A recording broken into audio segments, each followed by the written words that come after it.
Hello everyone, I am Steve of Mac84 and welcome to another Mac84 live stream. 2 days in a row. I'm crazy. How's everyone doing? My multimeter is, to answer the question in the chat from Kai Robinson, is a KM601 Kai Wheats model, so maybe.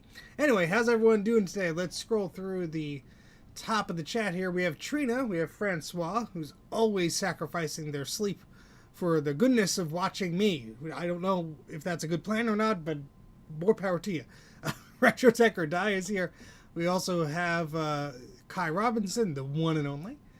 We have Gutbomb, we have TomTom Computing, we have Brian, we have Joe, we have Enzo, we have CDI, who says they picked up another Macintosh SE today. While doing the cash exchange, the unit was powered up and pop! There went something on the logic board. Still bought it, as it had an Ethernet card. Need to crack it open. Probably the reefer cap, I'm guessing. Maybe. Hopefully. Hopefully it's a simple fix. Yeet is here. What was the first vintage Mac that you got into all these retro computers? Macintosh 2CX. My family got it in June of 1990. Let's see. Who else is here? We have Turbo Speed. We have Toby Q. And Sadback 356. And Carthor. And Lowang DC. And who else? Raw Elements is here. Excellent. So we got a bunch of people hanging out already. And if you have not subscribed to the channel, please do so. And please click the little like button. I know it's cliche and all this stuff, but it actually does help YouTube be like, hey, this guy's videos aren't terrible. You should check them out. I sound like a crotchety old man because I am. So today, we're going to be looking at a few things. We have a Macintosh 2SI logic board that has seen better days.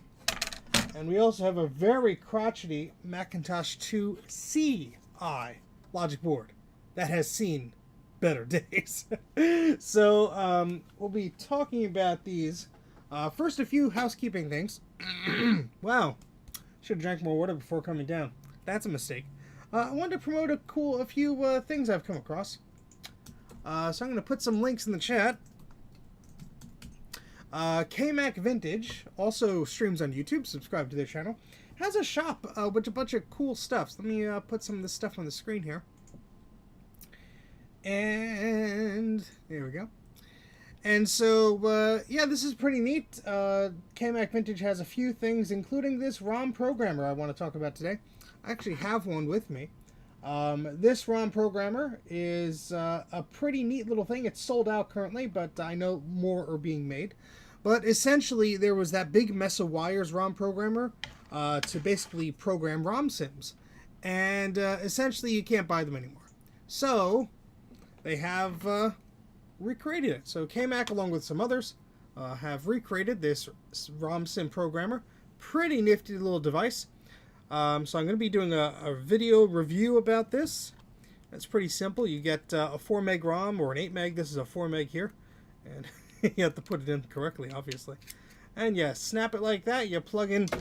I caught it. You plug in a USB cable, and you can program it using the software provided online. I will say that I've had a little finickiness with the software on this old Mac Pro, which is running macOS Mojave, but I was able to do it fine on Windows, so they're going to look into that. I think they're using M1 Macs to write the software, so they really haven't done some Intel testing. But I'm going to be their guinea pig.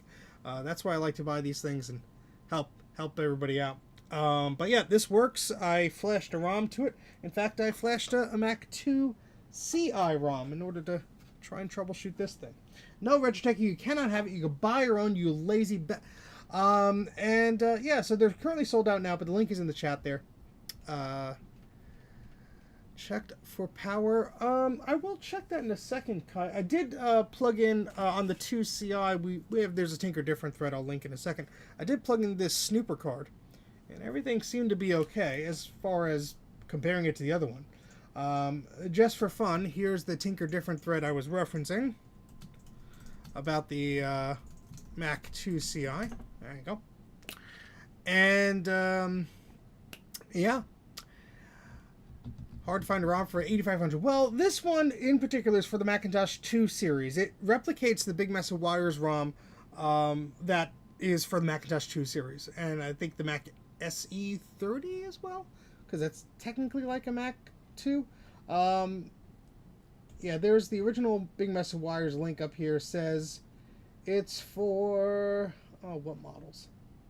This stuff is always like, when you're trying to find it and skim it, it's always a pain in the butt to find the information. I believe it's only for the Mac 2 models and such. Yeah. Oh, that's great. Yeah, no, I can't find it. But yeah, I believe it's just the Mac 2 series. So not for Power Mac. She'll have to find another solution for that. Maybe someone's come up with something. I don't know. Yeah, anyway, so I want to talk about that because that's very cool. And I always wanted one of those Big Mess of Wires programmers, and now I have an equivalent of one. So, yay! So I did buy that with my own money. Thank you very much, KMac, for sending that. I'm going to be doing a review on that. Hey, David. Hey, Starbuck Tech. Hey, Retro Techie. Hey, anybody else I miss saying hello to? All right. What else? Yeah, let's talk about a few things quickly. I'm gonna go on the thingamajig here. First off, my good pal Kai Robinson is in a bit of a pickle, and I understand that everyone's funds are tight these days. But Kai has done so much for the community that you know, I don't think it's above the ordinary to ask for a little bit back. They've created the fantastic Reloaded Macintosh SE and Classic project, a bunch of other things they've contributed to and worked on, especially on Tinker Different. So I've contributed to this. I know money is tight everywhere and the economy is in the friggin' toilet, I'm sure. But if you do have a few bucks to spare, please consider helping me out. My good friend Kai Robinson, he is in the chat here. I said I meant friend. I cannot speak words, bad, me, sad. So please help out my good friend Kai if you can. I know how it is to try and recover after transitioning jobs and all that fun stuff. It is not a fun time, especially with the way the world is these days. So please consider that if you can. I'm going to put a link in the chat here. And I'm going to pin that to the chat. So please, anybody who's watching this from now or again, just consider doing that. It's a nice thing to do. All right, so let's find the button. There we go. I always lose track of the buttons in OBS. But that's for you, Kai. You greatly deserve it. Hopefully, you get some help there because everything that you've done for this community is amazing. And I would feel stupid for not giving back. So anyway, Kai has been helping me. It's funny that he's here. Kai has been helping me with this 2CI board on Tinker Different. So we're going to be looking at this a little bit before we go with the 2SI. Hey, KMac Vintage, we just gave you a plug for your ROM programmer. I know they're sold out now, but you did have a few eyebrows raised. So there you go. So welcome to the chat, Will. And yes, Kai, the word did get out. I did see a few people retweeting it and such, and I'm like, what? I have to jump in on this. So happy to help spread the word. Hopefully it spreads far and wide. If you cannot donate, just share the link. Maybe somebody else could donate. How about that? But again, hey Frodo Jedi, hey KMac, hey DJ Craze. Oops, I put the thing off. There we go. So again, one last plug here. Kai is going through some tough times, so please, my good friend Kai Robinson in the chat here could use a few bucks just as a nice little tip of the hat for all the good work he's done for the Macintosh community. Link is in the chat. It's pinned to the top. So let's take a look at this terrible Macintosh 2CI board. Now, hey Frank. Oh, I'm reading Frodo Jedi. No, I'm reading things here. Oh, need a food. I want food too. Could you bring me back something? All right. So, this board here has a bit of a story to it. So back in like November or December, did I mention it in the thread? Yeah. In the Take Your Different thread here, I got this from Adam. He sent it to me to repair. I got two CI boards from him. And this was the first one I gave a look at back in December 24th, Christmas Eve, actually. And yet, ever since then, it was just sitting on my desk because one of the little chips for the startup circuitry just flew off. And I didn't know where it went. Well, I found it, put it back on. Still didn't help the problem. However, since then, I was like, you know what, I really got to get back to these boards. It's just one of these things where I have a bunch of backlog repairs I have to finish, and life does not stop, as we all know. And so I'm slowly getting back to them. And because of that, I was actually able to fix the other 2CI board that he sent me. And then I'm like, you know what, let me go back to this 2CI board and see if I can fix it. The problem is, the back looks a little funky. If you can't tell. I mean, what's going on here? It's a bit much, I would say. So let's take a quick look under the microscope. I just want to show how weird the back of this board looks. It's unlike really anything I've seen. And so it doesn't look that bad, but yeah, you start to look at things, you'll notice there's like a cloudiness between the layers here. And not that I've necessarily found any breaks in any connections on the back. It's been infiltrated. Not that I've seen any like trace connections at. I mean, there's a bunch of little bits and pieces here or there that have the copper showing through, but everything I've tried to pin out, everything I've seen, has not been broken, which is weird. An ultrasonic cleaner is not going to clean this. This is under the surface here. There is something, a chemical reaction or humidity or something that has happened between the layers here. And is just causing this solder mask to just, I can just do it with my fingernail here. So there's something going on there. So yeah, there's some, I don't know if it's delamination or whatever. Something's going on here. There could very well be a via that is just like Gonzo and is causing this thing to be dramatic. But this was in the ultrasonic cleaner for about 40 minutes today. So this was already in the ultrasonic cleaner. And what I've gone ahead and done is repaired anything. There's still some fresh goo from stuff I've been doing after the ultrasonic cleaner today, because of course that didn't solve the problem. There's a big old beard hair sitting right there. Isn't that disgusting? Let's get that off the board. Why can't I? There we go. And so what I've done is, just tried to continue on this board. But as you can see, the top is very clean, hopefully. I always go the wrong way with this. As you can see, the top is pretty darn clean. I've redone the startup circuitry here. It looks a bit rough because I actually replaced all the chips, then I put the originals back on once it did make a difference. I also replaced the ADB chip with the known good working one, and I replaced the real-time clock chip with a known good working one. So these chips are actually from the working machine and made like zero difference. So, thank you very much, Jack, wow, cannot speak today. Jack's Mac Attack for the super chat. Yep, thank you very much. A few bucks for your next cool tool. I cannot read. Or Mac toy. Well, thank you very much. I'm just going to dump that money into probably K-Mac vintage stuff or more Blue Scussies. Thank you so much. Yeah, so there's something going on with this board. I've spent countless hours today fiddling around with it. What's concerning to me is no matter if I do or don't have RAM or the ROM installed, it acts the same way. The machine turns on, I get a pop from the speaker, and that's absolutely it. If I press the reset button, I'll get some colors or like some, a weird flash of the screen of color, and that's it. Absolutely it. The snooper card says the voltage is okay. The power supply I'm using is a good power supply. It's using this 10-pin ATX connector dealie. So that I know is okay. And it works perfectly with the other one. So there's something wrong with it. Do I know exactly what's wrong with it? No. But a logic probe. I don't think I do, Kai. Otherwise, I would know what that is.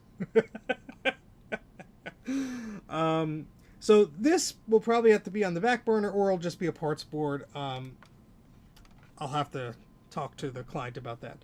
But they did also send me a Macintosh 2 SI board. And that looks like it's going to need some love. So we're going to take a look at that in a moment. My current project is figuring out why my PowerBook 500 power supply doesn't want to work. The V mains drops to 3.8 volts after it's been on for a few minutes. Recapped it, no change. Well, that's a pain in the butt. It's probably one of these darn little chips or something. Or it's probably like, if I had to guess, it's probably like a cracked solder joint or something stupid. Oh, I hate those power supplies. The sooner we have a replacement, the better. So, I don't know if I really want to mess with the 2CI at this point, because I don't know if I have the right tools. Kai's mentioning a logic probe. What else did he mention? Oh,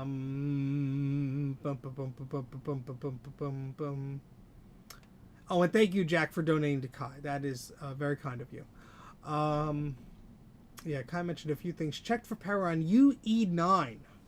Where the heck is UE9? It's like finding coordinates to a treasure map or something. I don't know. UK14. UB2.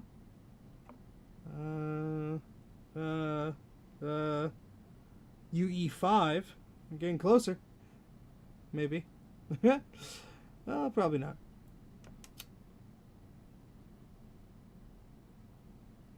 UE5. Or UE9 rather. RBV. RBV UE9. I'd be wanting to poke around to see if there's activity on the bus, i.e. is there any attempted access to ROM or RAM? Yes, that would make a lot of sense. Goonies never say die. Oh boy. Yeah, UE9, not exactly seeing whether it is on the board, but kind of sick of looking at this, to be honest with you.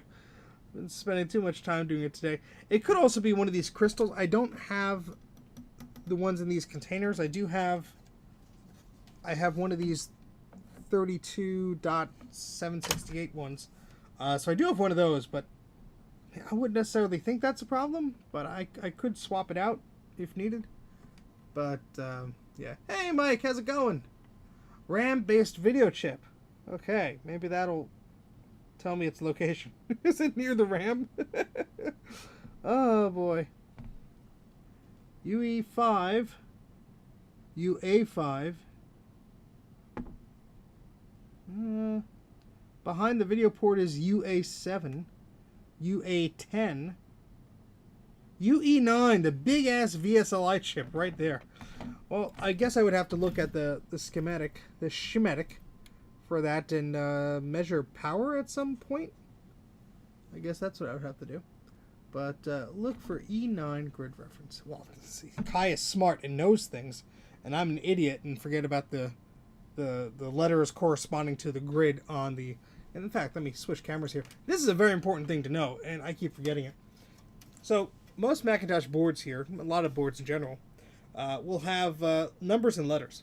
And you have letters, so this goes A, B, C, D, E, F, G, H, I, J, K, L, M.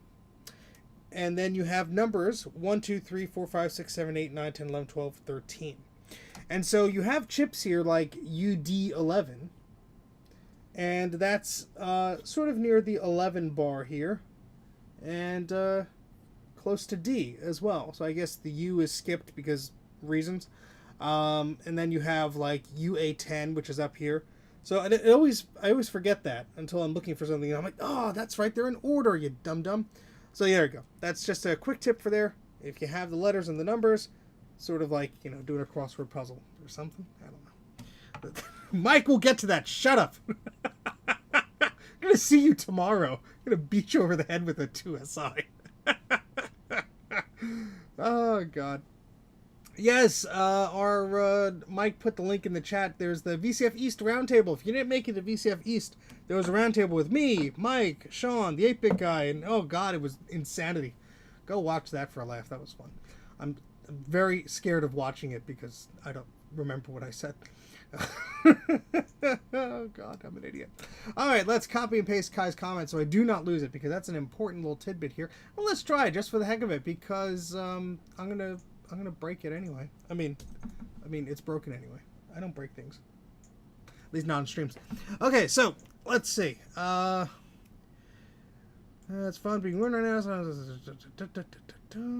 Yeah, that sounds like fun, electrical outlet. Good luck, buddy. Lurking quietly. Hello, Matthew. How's it going? All right, so yeah, let's go for it. Why not? Let's see some stuff fly. Hopefully not. I don't want to blow anything up. It's not my board. Alright. I just stabbed myself with a multimeter probe. And since I can't find the black probe with the clip on it, we're going to be using a red probe. I am gone. For ground here. Alright. So, let's see what the hell we're doing here. Alright. Mike will win. He'll just like throw a cat at me and I'll be down for the count. So, oh gosh, this is going to be fun. And there's actually a way I'd prefer to do this. If I could find... Just take one more. Hi, sorry for the close-up. I'm reaching over to grab a sticker. The little sticker thing. This is something I've done before. As my flux goes rolling off the table. I really got to clean this desk again. This has helped me from time to time. When I've had to do something like this. I will take a little sticker, like this, and I will go to the chip in question that we have to probe, because I am not good at counting. If it's like above like a few digits, I'm like done, like gone. So we're going to look at the 113 or so range of pins, and as you can see, the corners are pinned out with the numbers here. Well, you could if I moved the thing. So we have like 96, 97, and then up here is 128. So instead of counting each time, I put a sticker either on the board or on the chip. So let's see, 97, 98, 99, 100, 110. I'm sorry, not 110. See, this is my problem. 97, 98, 99, 100, 101, 2, 3, 4, 5, 6, 7, 8, 9, 10. So around here is where I'm going to place words. Where's my tweezers? I lost them already? That's a record for me. Damn. There they are. I'm going to place this little sticker. And then it's going to be a bit easier for me to mark which is which. And for me to just make a note of, like, did I check it already? Printers. No. Where's the best source to get one? You do not have an ImageWriter 1. I actually have a parts one I got from VCF. And there's a bunch on eBay. People just don't want them. Frodo Jedi, why don't you email me, mac84tv@gmail.com. We will get you an ImageWriter 1. If you really want one. Now, the ImageWriter 2 is better in all cases. It's faster. It does color. I mean, the aesthetic is different, but... Anyhow, I'm getting ahead of myself because... I lost my pen. There it is. So I need to write down some numbers. All right, let's do this properly. All right, so we have 97, 98, 99, 100, 101, 2, 3, 4, 5, 6, 7, 8, 9. So this one here is 110. So we have to look at 1, 12, 13, 15, and 17. So 11, this is 12. Sometimes the pen doesn't want to write, which is fun. 13, 14, 1, 15, and that'll give me a good enough idea. Hey, it's Bruce. How's it going? Glad you're joining in for the party. This is a Macintosh 2 CI. That is a pain in my side right now. Really, it's not that fun. Anywho, oh, you have a dozen ImageWriter 2s, 0 ImageWriter 1s. Well, welcome to the sickness. We'll try and get you one. I don't have spares of the Image Writer one, really. I have two. I have a spare wide format one that got damaged in shipping, but I'm too sentimental to throw it out because I'm an idiot. So the RBV clock signal comes in from Y3. See, I'm putting this in a notepad because this is important info. So can I make this bigger? Yeah, there we go. Because we're gonna be following all of Kai's advice here because he is the sage wise Jedi with this stuff, and I'm just like, okay, I'll do what you say. So let's try this out here. All right, so we have I guess we'll do the clock signal.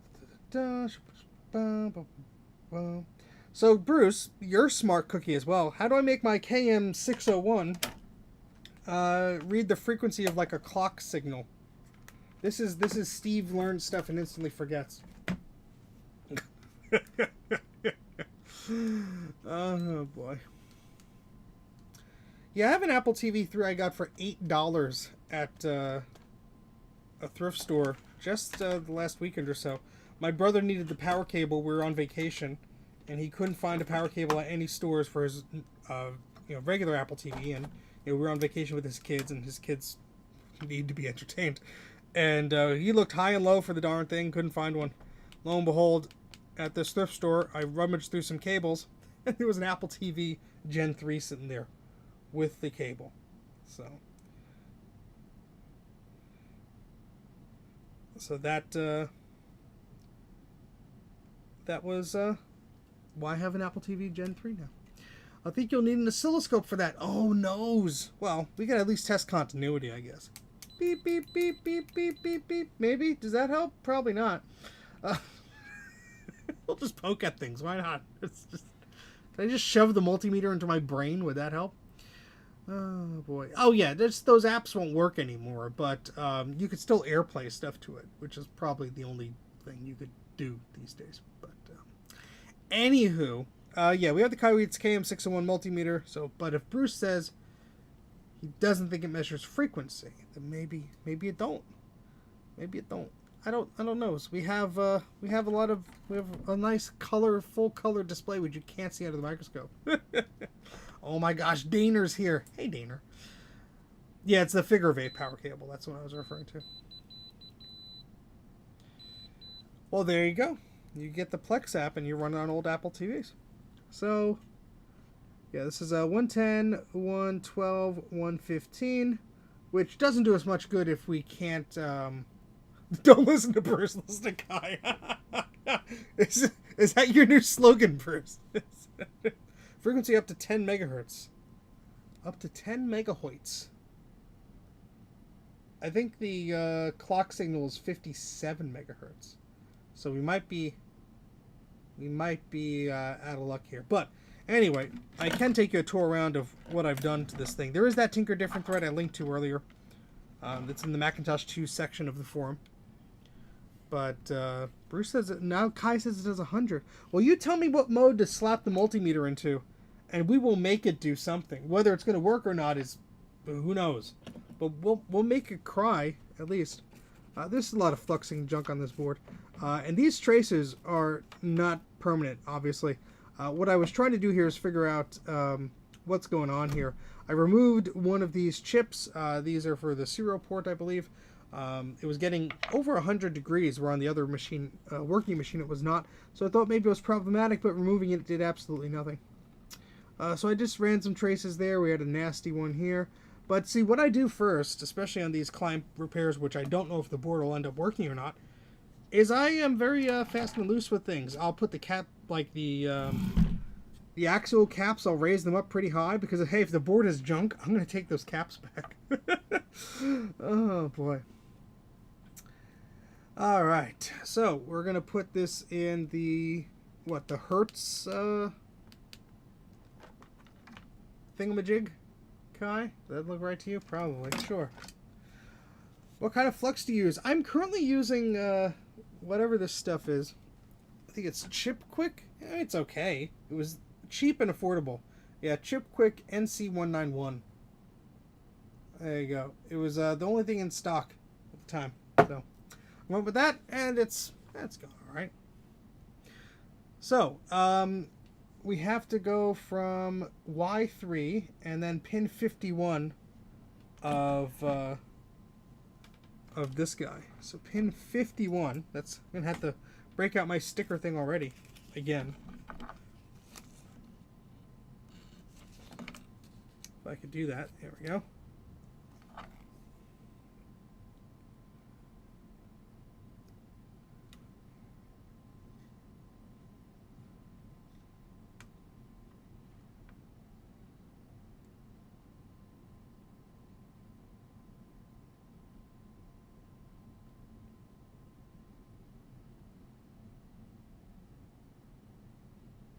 It's like right there.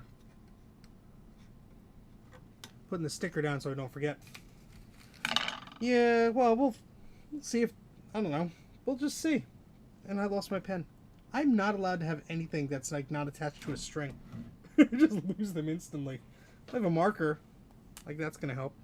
Alright, so 64, 63, 62, 61, 60, 59, 58, 57, 56, 55, 54, 53, 52, 51. You couldn't see any of that. Alright, so the extra leads allow you to board to be actual caps while it's drying. Yes. You hang the board by the axial caps.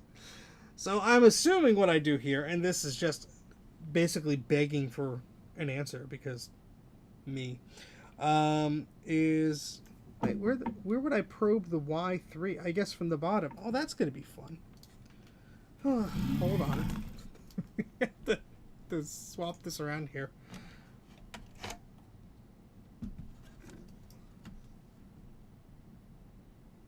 So is Y3 under, like, I've never actually removed one of these from the board or inspected like what's inside of them. Educate me what the deal is with these. Are they just like the regular canned crystals like this but in like a case? Or what's the deal here? Clock from Y3. So I would need the clock from Y3. But I would need to know where that pin is from. So if I look at the back of it, I see like the 4 spokes for those crystals for that, at least that like the little cover, or maybe it's just the component itself. Again, question. You can figure that out. Pin 51 is a signal from Y3, so you can just do it from pin 51. Okay. So just ground and 51 then? Oh, okay. They're powered. They're oscillators. I forget things very easily. Alright, so we're just going to go, I guess, ground and 51. Is that what you do? Yes, that's what we'll do. Chat will correct me if I'm wrong. Sweet, merciful chat. I thought you knew how to do things. I don't. Leave me alone. My brain hurts. Oh, gosh. Anyway, back to the microscope. It hides my stupidity. Ooh, they look fancy. I'll have to do that. I'll have to find that out. Okay, anyway. I assume we have to power the damn board up in some way. You just need to measure clock with positive and ground with the ground. Okay, well. So I assume clock would be pin 51? Or am I getting ahead of myself? I really shouldn't be streaming right now because I was playing around with this board for like 4 or 5 hours at least today. And my brain is just completely fried. Don't brain good. Help me, Daner. The brain don't function good no more. Yuck. Alright, well, we're just going to turn it on. I'm going to probe it. I mean, it's ground and then this thing. What could possibly go wrong? It will catch on fire. That's what will happen. Where the hell did I put the speaker? Damn it. There it is. It's hiding under my multimeter. This is the clock for the RBV specifically, not the bus clock. Okay, so we're not riding the bus. That's good to know. Let Mr. Feathers ride the bus. Let Mr. Feathers ride the bus. No one will have any idea what that's from, and that's fine with me. Alright, machine went on. Me probing this to what I believe is pin 51. I get big old 0 hertz. Try the one next to it. And then the one next to that. Absolutely nothing, but I could be doing this wrong. Pin 105 is the bus clock. Okay. So yeah, I have one just going to ground, and then I'm just putting this there, which I could be doing it completely incorrectly. Or there's just 0 activity, which is also a possibility, because this board is screwed beyond the belief. Need to check all the clocks. Shout mode activated. You could shout anytime you want, as long as it's helpful. Man, maybe the reader can't. I mean, hey, look, if I touch my finger to it from ground, it goes all over the place. It was at like 99 before.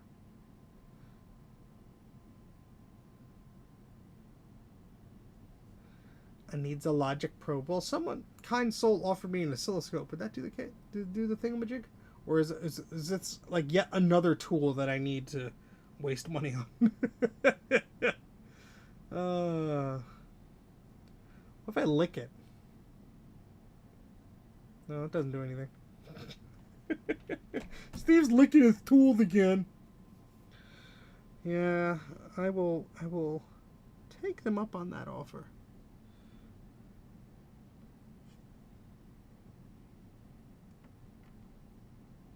Oh, if I poke a crystal, I get a reading. So this is a 169344 megahertz crystal, and I get 1693. Oh, thank you, Mike, for the gas money. Eep! You could have PayPal'd me instead and cut out YouTube, but I see how it is. No, thank you. I appreciate it. Eep! Yes, I am visiting Mike tomorrow. Who knows what the hell we're going to do? It's scary. There's shenanigans afoot, I'm sure. My back may be hurting from carrying an air conditioner up a flight of stairs. But we'll see. Ooh, is this clock dead? Hold on. Yeah, 16 is more than 10. I'm just trying to probe this little Y5 over here, which should be 32. But I wasn't getting anything from it. See? The crystal I just checked was by the sound, by the modem and printer. But this one isn't doing anything. This crystal's not doing jack crap. Air conditioner, stack of images. Yeah, maybe? There is a printer involved. Yeah, this crystal right by the real-time clock isn't doing anything, but maybe because the system isn't booted up properly. But I think I do have one of these spare crystals. So I can swap that out again. This is the one. When I poke it, the speaker pops a little bit. So that's by the sound, but again, the one by the real-time clock, not getting nothing. So let's see if I have that crystal to replace. I forget what frequency I have. Because I'm assuming if that crystal is reading 0, either the system is like not doing a thing, or it's literally the crystal's broken. Who knows? Box of parts, crystals. Because if no power, no signal. Okay. These are 32. Yep, this is the right thing. But we're gonna listen to our Jedi friends here. Sorry, catching up on the chat. Yes, literally an air conditioner and an IBM Pro printer. Yes, and a laptop and some documentation Mike forgot about. No power, no signal. So pin 2 is VCC. Pin 4 is ground. Are you talking about this VLSI chip? This RE was it 9? Are you talking about that? The RBV? Kai, when you mention pin 2 and pin 4. For all DIP 14 package oscillators. Ah, okay. Well, I was just poking at this guy here. This was the little crystal here by the sound chip, which, does that look weird? I mean, I'd look weird too if I had been through that. But when I poke it with Mr. Multimeter here, I get... oh, okay. Thank you, Kai. I get absolutely bupkis. Well, I turned off the machine. That doesn't help. But let's... So I heard the speaker pop, and we're just going to probe you. And we get 0. And we're going to ground. I could also just bypass that and just, I guess, probe one to the other. Like one side to the other. Regardless of power. Interesting. So let's try this then. Nothing.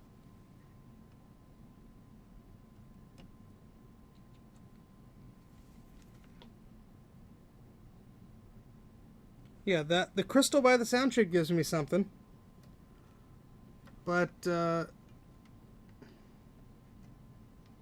this one is 0, dead 0. So I'm going to swap it out just for the hell of it. Wouldn't it be funny if that little thing just fixes the problem? It wouldn't be funny. It would be awesome. It would be awesome. I mean, it looks a little sad.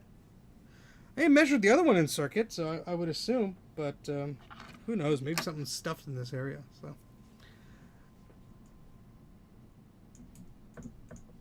just clicking around here. Yeah, so I do have the where did I put the I had the damn bag in my hand. I have it in my hand. Here it is.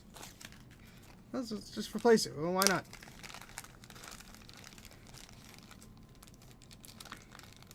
These are 32 megahertz 680. Yep.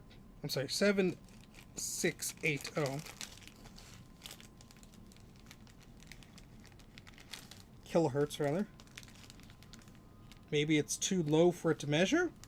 I don't know. I would assume it could. But we have a spare, so might as well replace it, right? That's right, Sharon!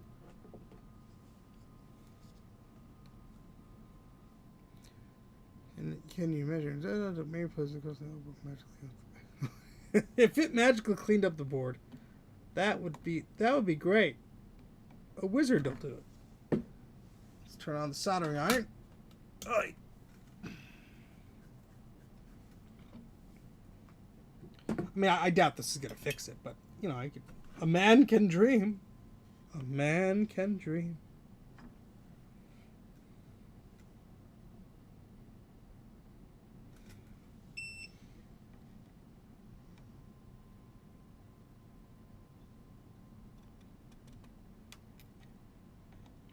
I've never had to take one of these off before.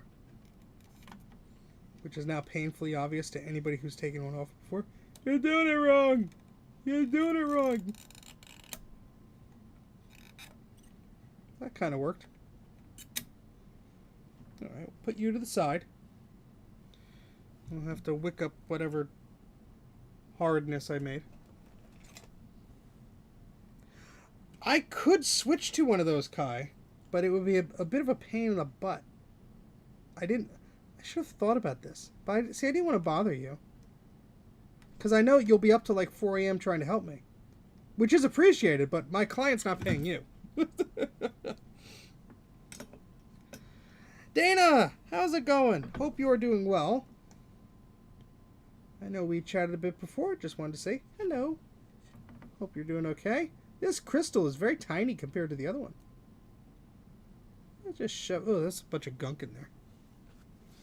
It looks nasty. Is that a bad trace? That's just gunk.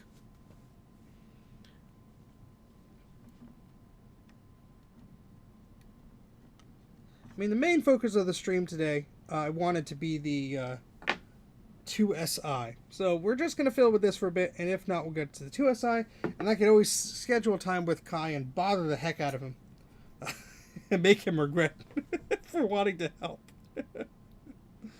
Oh, gosh.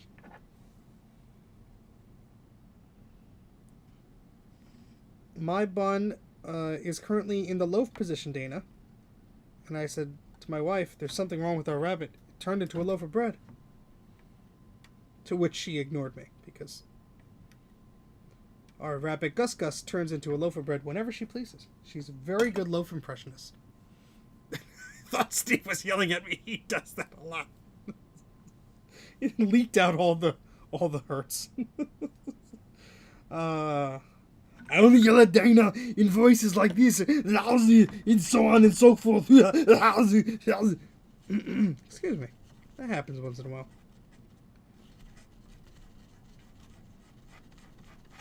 Who cares if it dries? Let's shove power through it. See what happens.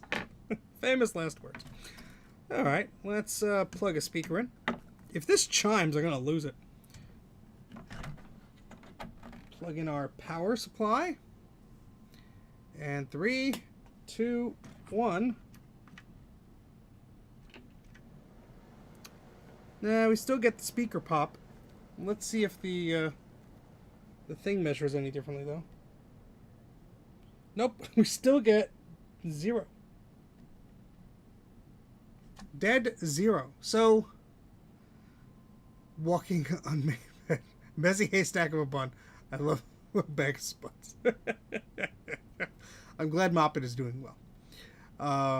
So something is either not supplying this crystal with the right power, or something's doing something weird. Not perfectly aligned components get under my skin. Come here and do it yourself. As I was saying before in the stream, this board has been such a problem case that it is all sorts of haphazard repairs right now. Because if I could get it to work, and it works correctly, yeah, I'll tidy it up. Until then, why bother? If it's just going to end up in a pile of parts anyway. Dropping it like an Apple III. I've done that. It did not hurt. Did not help, rather. Oh, anyway. Let's see. Anything else to do here? So the clock signal comes from Y3. Pin 51. So if I'm reading this correctly, Kai, because I wrote down some of your business here. There are 4 pins on these little clocks, and I'll run a little wire so I can test it, without flipping the board weird ways. But if I'm reading this correctly, Y3 has 4 pins. Pin 2 is VCC, and pin 4 is ground, or GNS. I'm assuming ground. So if I should be able to measure Y3 then.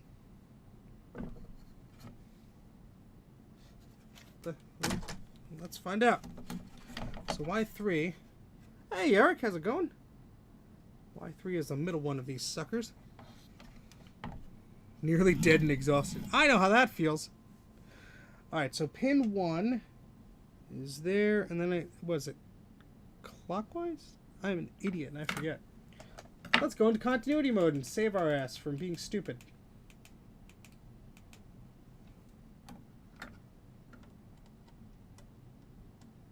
None of them go to ground. Why should they?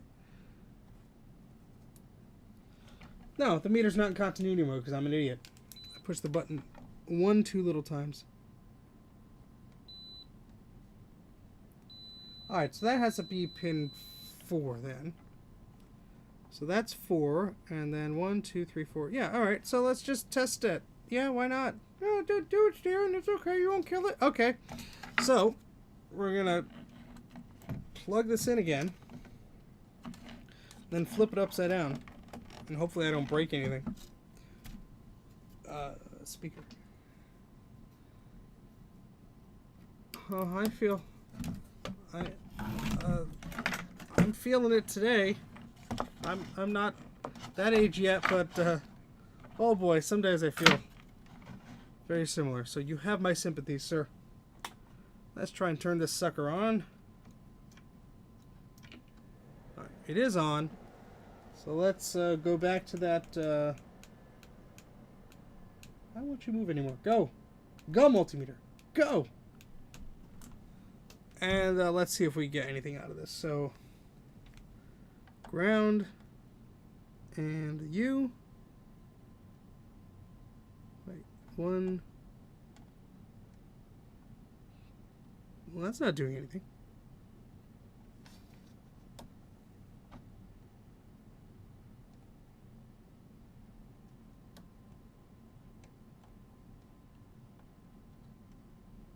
I'm probably not reading these correctly.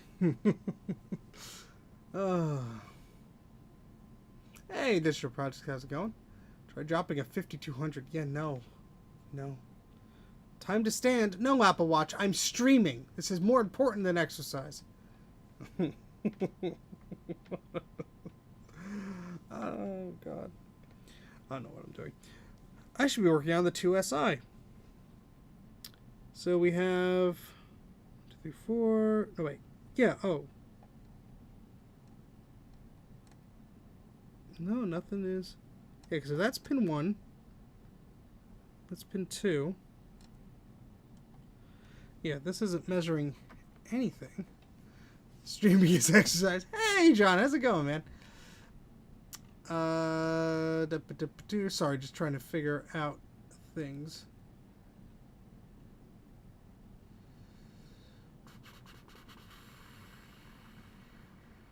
So 4 pins for the oscillators. Pin 2 is VCC. Pin 4 is ground. So pin 4 is ground, which I believe is, well, if we go to continuity mode, just to confirm here, ground and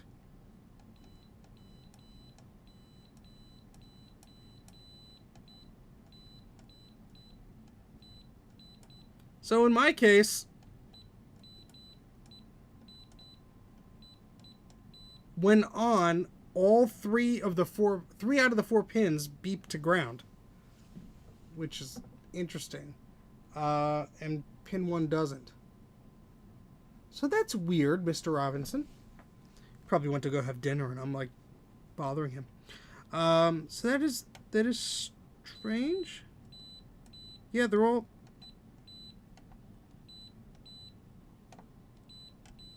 Let's turn it off and see if we get anything different. Weightlifting with 2 iMac G4s. It could be worse. It could be weightlifting with the eMac G4s, huh?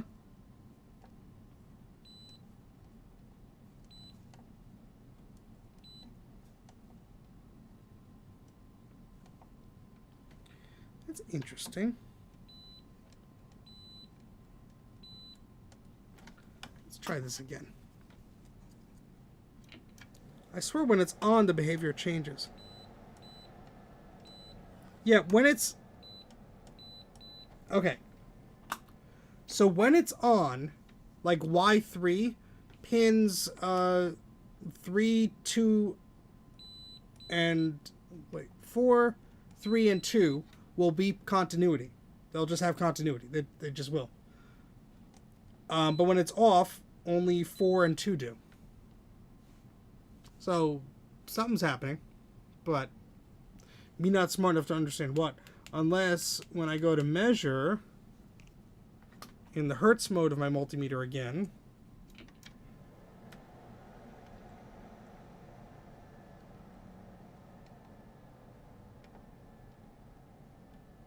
no. Not doing nothing. Absolute bubkiss. 0. Goose egg. That's unfortunate.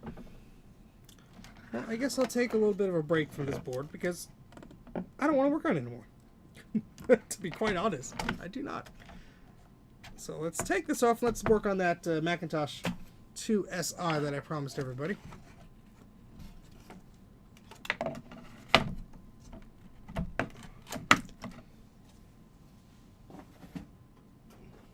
Here's the old Macintosh 2SI, as you can see.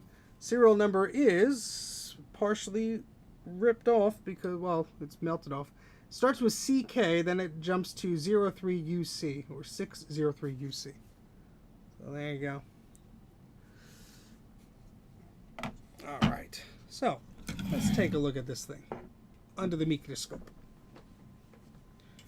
Look, we have more crystals. Yay! Alright, so this guy, we have some problems here. We have a previous person who have removed some of the caps in a way that has ripped off a bunch of pads. Yay! Thankfully, my good old pal Bruce of Brangus Creations gives us an idea of all the caps needed, and there are 11 47 microfarad 16 volt caps here. So I should have here, yes. And that's 11 for you. There we go. So, we're going to try and make it happy, question mark. I do have a power supply to do for this. There's no way I'm doing that today. I'm not that crazy. I hate doing power supplies. I absolutely hate it. I get squirmish from plugging them in for the first time, and then you gotta, especially the 2SI ones, you gotta clean.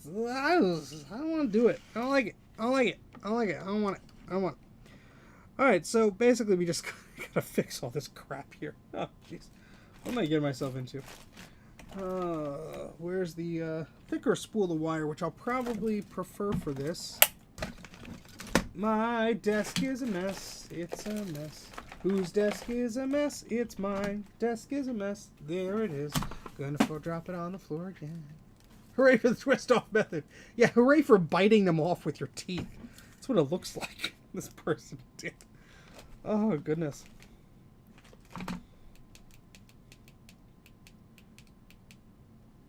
But that, you know, it happens. Sometimes I try to remove things very carefully and it all goes to hell. So, can't blame a guy for trying sometimes. Just going to clean some of this up.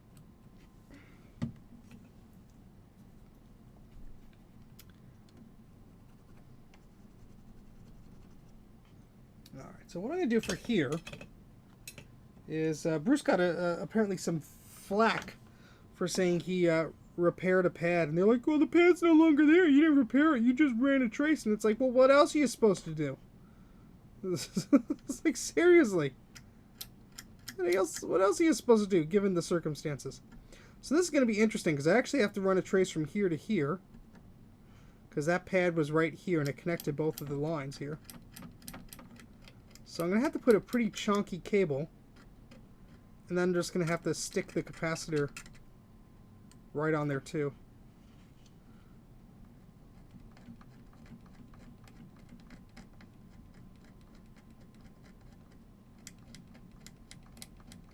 That should be all right.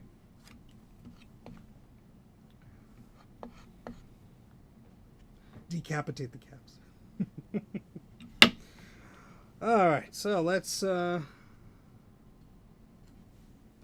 tin this up with some solder, however the heck you say it.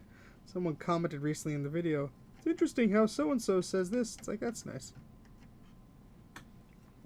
In fact, if we do this just a bit more, I'm just burning the enamel off of this wire because it's easier to do it now than when it's on the board. And this is going to be a very cheap way of doing this. But if I just do this,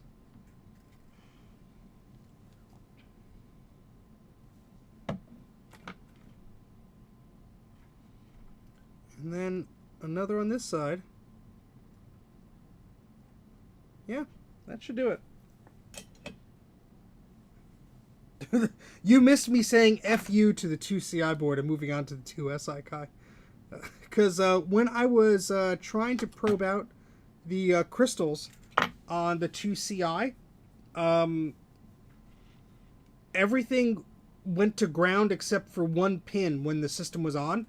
Like pins 4, 3, and 2 were all connected when the system was on. Continuity-wise, they were all connected. When the system was off, 4 and 2 were connected only. 3 was not connected. And then when the system was on or off, I couldn't get a reading on anything in the Hertz mode of my multimeter. So something's going on there. I will have to coerce you, is that a word? Into participating in a live stream of sorts one day. That'll be fun. We could figure it out together and bash our heads against the wall. That's probably it then. Yeah, maybe. It looks like there's a few different values of those. I guess I could steal them off another machine, but I'd rather just, if the parts are available, I'd just rather buy the parts. So maybe that's something I have to do. Just go out and buy those parts. But maybe I'm using my meter poorly. Bloop.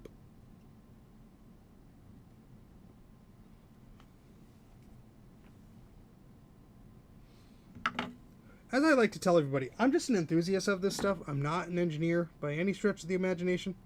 I forget things a lot. So if you're watching this as like, well, he said this, so it must be true. You probably want to check your facts. I mean, there's some stuff I know, and there's some stuff I don't know.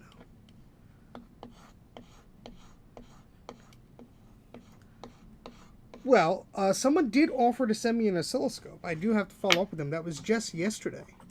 So that's a very kind offer of you, Kai. But I might have one coming to me, which would be very fun in these situations. Fun in quotes, you know, because it's another tool on my desk, another thing I have to learn, etc. But no, it would be fun either way. Oh, hello, Evan. Thank you for the super chat. Yep. Do you have a recommendation for solder with no clean flux instead of rosin? Well, the solder I'm currently using is this Kester one with rosin in it. And you cannot see that because I have the wrong screen on. Give me one moment and I will switch over. I'm sure Kai and Bruce and some other folks in the chat may have some recommendations. And I didn't use flux enough for that, so that's going to look like poopy. There we go. But I prefer this leaded solder. I've had good luck with it. Let me switcheroo the cameras. There we go. It's upside down. There it is. It's a pound of this stuff, and it's not going to focus because the camera hates me today. There we go. Take a screenshot of that. Yeah, it's past its warranty because I bought this years ago. But, yeah, it is a rosin core. But it's lasted me a while. Look, there's still a bunch of left on there. So, solder with no clean flux instead of rosin. Yeah, I mean, I just used the flux. This is a quick chip flux. I mean, no matter if your solder has flux in it or not, you're going to want to use flux anyway. So, there's not enough solder. There's not enough flux in solder for my liking. So, I'm just going to use it anyway. But, hopefully that helps, kind of, maybe, answer your question. Sorry if it didn't, but I tried.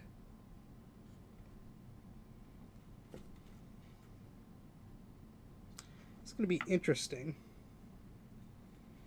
I have to do like a little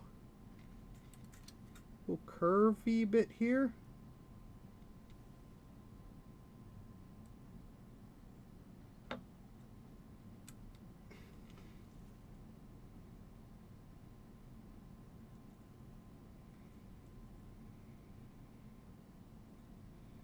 I can do something like this. I try and do sometimes where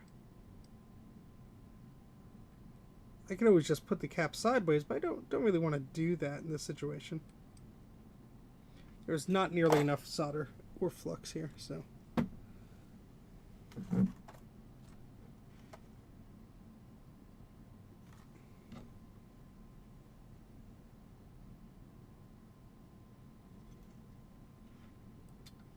Ah, don't go away, no.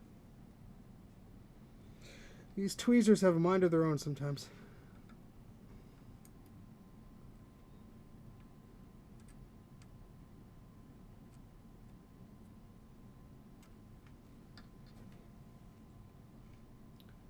Now what I can try and do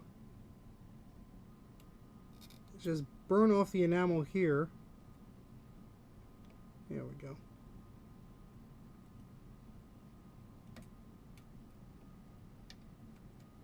I do have to make this much tighter. Hold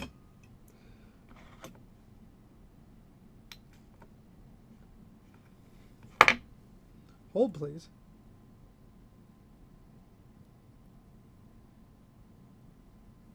There we go. That should be a bit better. I'll catch up on the chat in 1 second, folks. Flux in solder is fine for through-hole component soldering, but not for surface mount soldering. There you go. See, Bruce is smart with the answers and such. Bruce has also an excellent series of videos. Feel free to put the link in, Bruce. To just like the basics of soldering. I mean, that's I knew some of the basics, but Bruce's videos are just fantastic. Even if you just want a refresher, I should probably watch them again. You know, they're just great. You know, you're getting new into this stuff, or you're revisiting soldering after a while, or you just want to see how someone else handles some of these challenges. Great stuff. So be sure to check that out. It's a series of videos that Bruce has. Highly, highly recommend it. And I also recommend, a lot of people, you know, contact me about soldering or fixing stuff.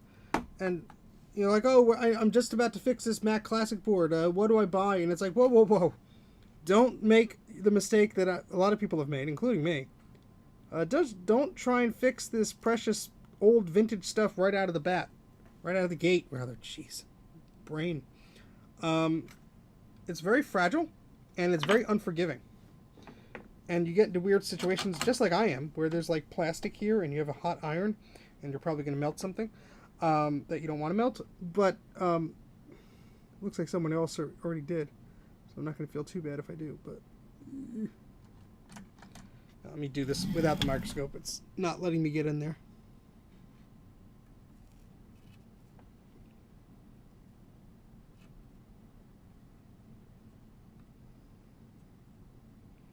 It's hard to see without the microscope.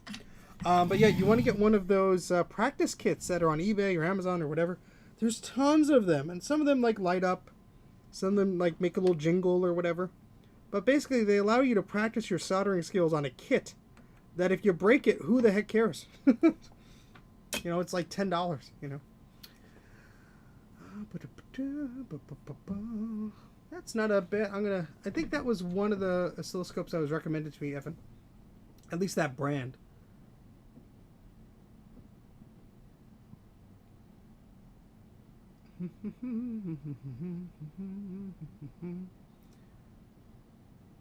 Well, you know, the chips on the Mac Classic at least are precious. The sound chip.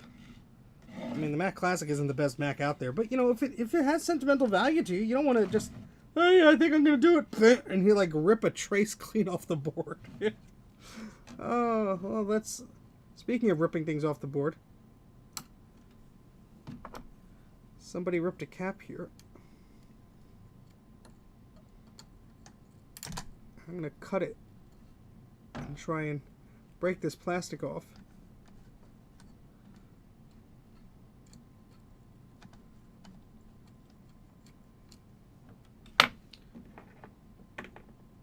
Yes, harvest the custom chips. Or you know what? If you have a totally dead board, send it to a maniac like myself or Bruce or Kai, because you know what? We will find homes for that stuff, or we will use the chips and stuff that's on there. I know someone who was like, oh yeah, someone donated me a Mac Performa all-in-one, and it got destroyed in the mail, and I threw it out. I'm like, did you save the logic board? They're like, no. I'm like, no, the sound chip. Hey look, easy. There we go.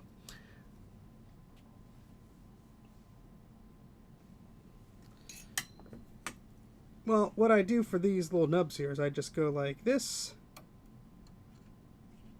and go like this. Well, flux would help here in this situation because there's just not enough heat being transferred. There we go. And just take them off that way.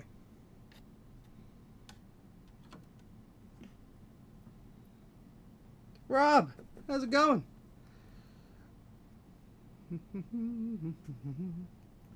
Yeah, or you could do like an old VCR or some cable box or some junk you don't care about, you know. YouTube is telling me it's a good time to insert advertisements. I'll give you an advertisement for you. How about you pay attention to what I'm going to plug here for a second. My good old friend Kai Robinson is going through a bit of a tough time. We've all been there, transitioning through different jobs and all that crap. But Kai has done so much for the vintage Macintosh community as far as troubleshooting, like he's done here tonight, and rebuilding Macintosh logic boards like Macintosh SE and the Mac Classic. So Kai is having a little bit of a GoFundMe here. The link is pinned in the chat. If you would like to support Kai, you can do so via that link. And there you go. So no pressure, just giving a nice little plug here. And now I have to find the right button to hide the thing again. There we go. All right, back to whatever the hell this is. Oh, yeah. So that's capacitor 34. Well, there's only one value on this board, so that means this will be that guy. Nice 47 microfarad 16-volt capacitor. You can never have enough of these. Every time I go place an order, I'm like, I might as well get a few hundred. Because, you know, you just go through them.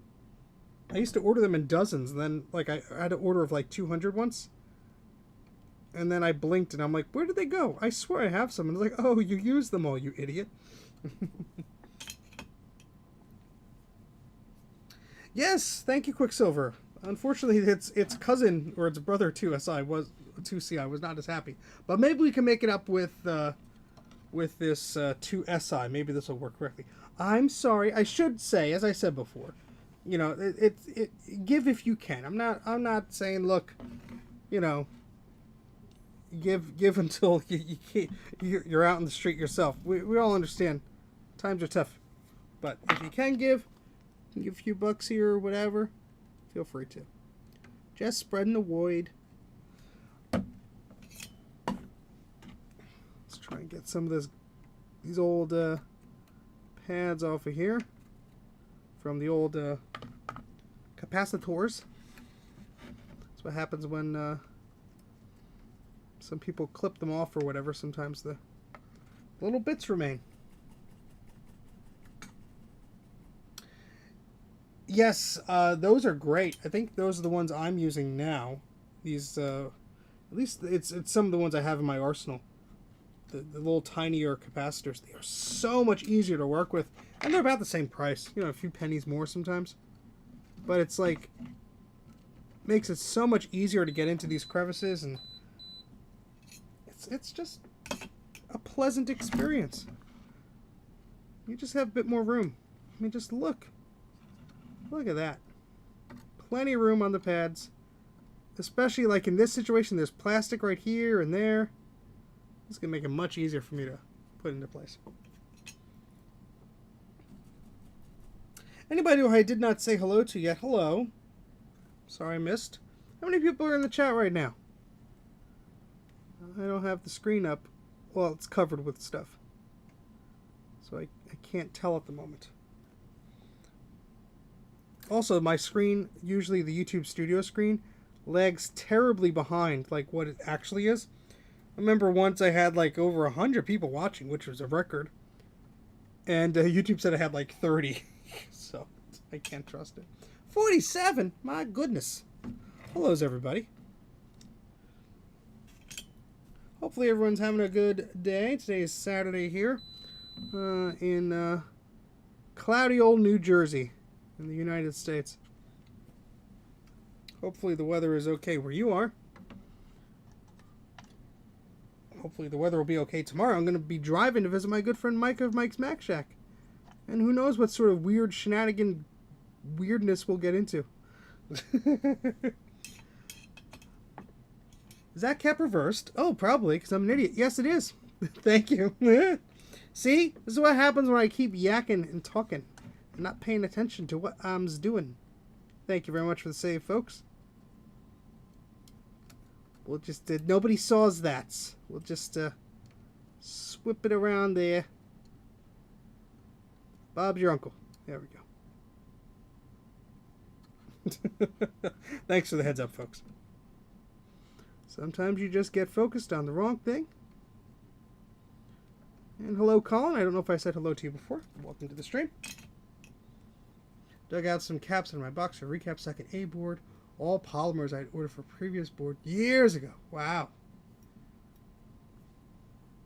Yeah, there's also the VCF, was it Southwest or Southeast? I know there's two now, so I keep getting them mixed up. But there's that event going on this weekend. I know my good friend Sean of Action Retro is there. Hopefully he's having a good time.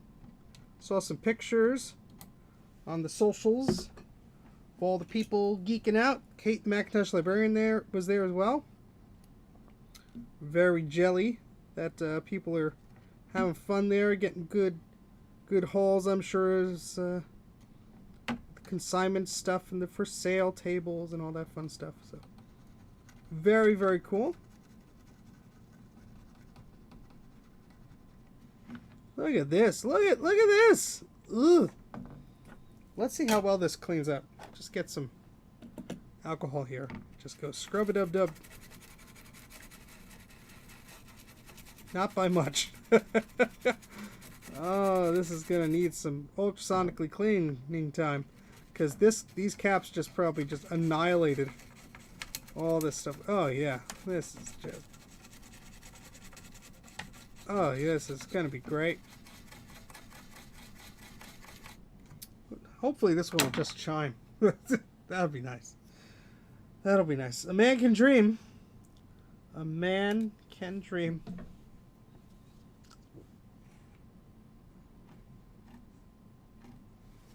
Alright, so let's just put these two caps on. Then we only have 3 more to go, I believe. I usually don't do the axial caps unless I'm trying to troubleshoot something, like the board is still not working or something like that. They usually, on most models, do not need to be replaced. But on some models, like the Macintosh Portable, oh yeah, you better replace them. Of all the Mac Portables I've fixed, the axials are usually very leaky.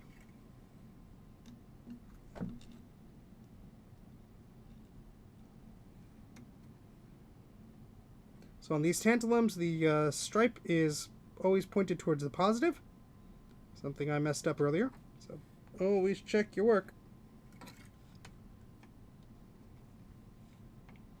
And hopefully I get through this backlog of stuff soon, because I know Colin sent me some stuff to look at. And this board here, this is from last year. This is from late last year. So hopefully I can get some of these wins out of the way, or at least give up on them. and move on. Alright, then we got 3 in a row right here. Oh, we have 1. Alright, so we have another cap. Where's the other one? Where's the other one that I have to put in that I probably missed? I should just look at Bruce's page.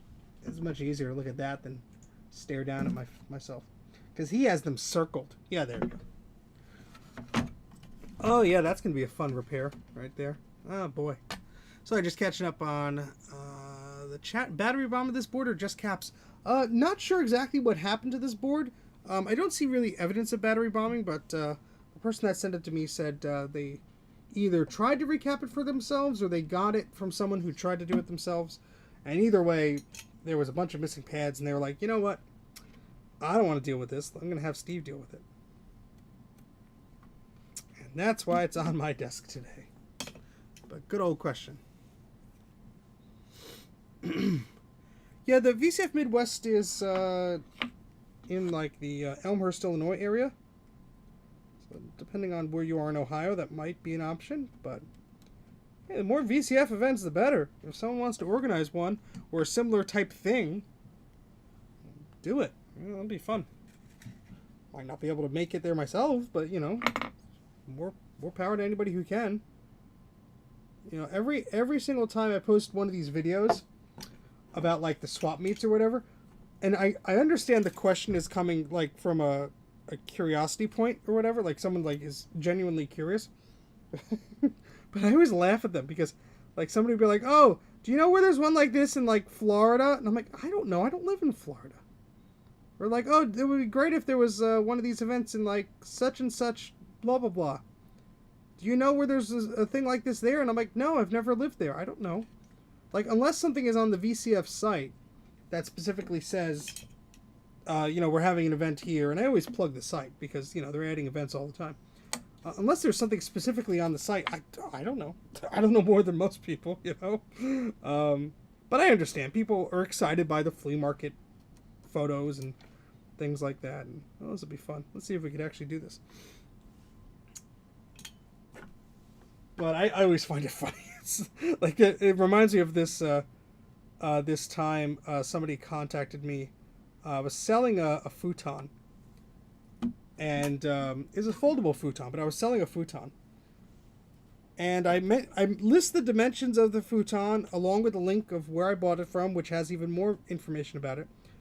For the potential buyer to figure out, if they wanted it or if they could pick it up. I think I was only asking $40 or something for it. I just wanted it out of my house. And the person messaged me and says, I have a Nissan something or other. Will this fit in my car? And I'm like, how the hell would I know? It's like, seriously? Like, do I know the dimensions of your car? No. Am I going to look them up? Of course not. Well, why not bother? It's like, the measurements are there. If you don't have a tape measure or a way to measure your vehicle, maybe you shouldn't be buying furniture online. And I just thought that was the funniest thing. Oh my goodness. It's just like, you gotta be kidding me. And I think I screwed that up. Probably not the smartest way to do this. Yep.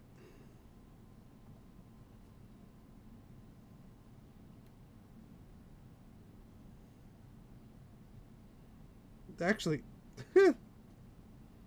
I mean, is it pretty? No, but it connected. And if this board does work, I'll come back and touch that up. Right now, I'm just very curious to see if this thing will work at all. IIsi systems are notorious for being blah, especially their power supplies. Yeah, I just find that funny. No air conditioning. Oh, God, I would die. I would be dead. No, Kai, I know. I'm letting all my fans down. I'm not an expert on dimensions of vehicles I don't own. Now, if somebody were to say, "Hey, I'm bringing my minivan. Do you think it'll fit in a minivan?" And if I had a minivan, I'd be like, "Yeah, it fits in mine. Your mileage may vary, but yeah, you might be in good shape." But that's on. Ooh, that one smelled. That's on the buyer to figure out. If you don't know how you're going to get something home, you probably should not be asking the seller. Unless they're offering, to transport it, which most people won't do. Oh boy, I just screwed that up more than I wanted to. Let's not break, let's not break. Yeah, just stay there, please.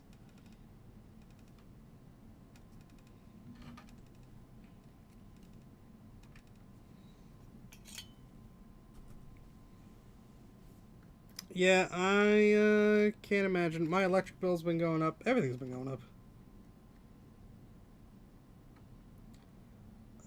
I'm just glad that a few years ago we bought a brand new furnace and central air system for the house. Because before then, the electric bills during the summer months, $300, $400 something dollars. It's absolutely insane. And granted, the old system that we had was like 14, 15 years old or something like that. It was ancient, but it was like, ugh, it's terrible. Is it possible to glue those pads down? I've thought about that too, but what I would assume is that the heat from the soldering iron would just probably make the glue just like come loose. Unless it's a glue that's very tolerant to heat. But in this situation here, what I'll probably do is come back with some solder mask and just paint it over that to just sort of, you'll see it. It'll look a bit different. But to just sort of tack that down so that pad really, the cap is not going anywhere as long as nobody nudges the cap. It should be okay.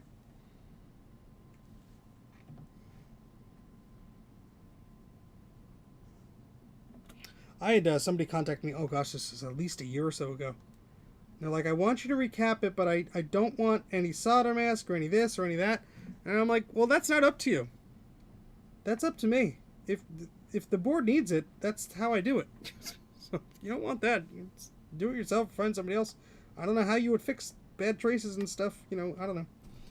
This is funny. Oh. Yeah, no, I'm very conservative with the lights.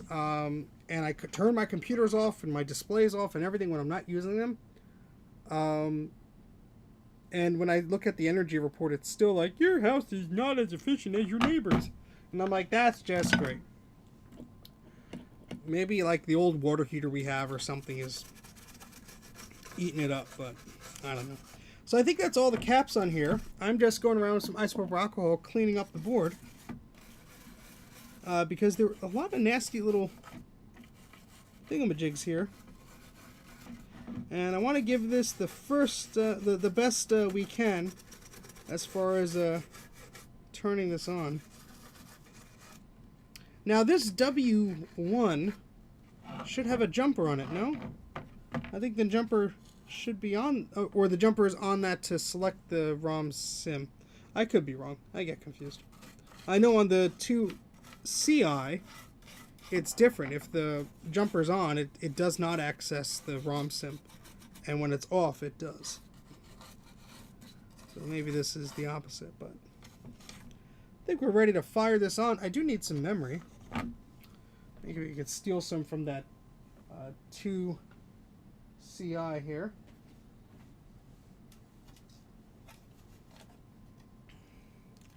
Yeah, we have all the LED bulbs, all that stuff. I switched my main computer to a Mac Studio, so that's, you know, more efficient and such, but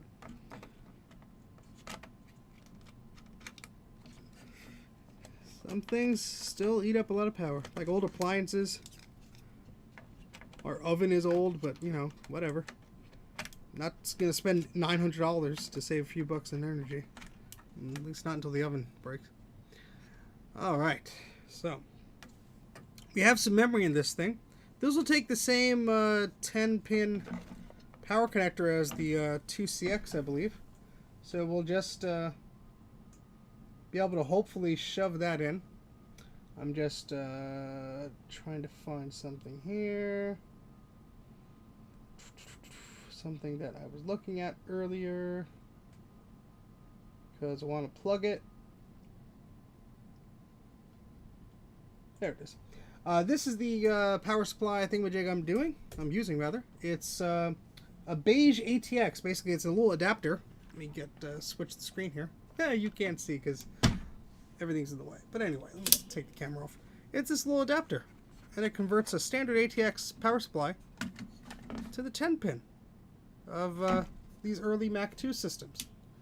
So this will work with, according to the website, Macintosh 2CX, 2CI, 2SI, 2VX, 2VI, PowerMac 600, Performance 600, Centrus and Quadra 650, Quadra 800, and a Power Macintosh 7100. Steve needs some 30-pin blank RAM from the site. Helps to see if there's activity on the read-write pins. Helps me to see what's going on. Oh, I assume you sell that. I'm an idiot. I should have ordered that. Something to add to the cart for next time. That's a good idea. All right, let's plug in the power here.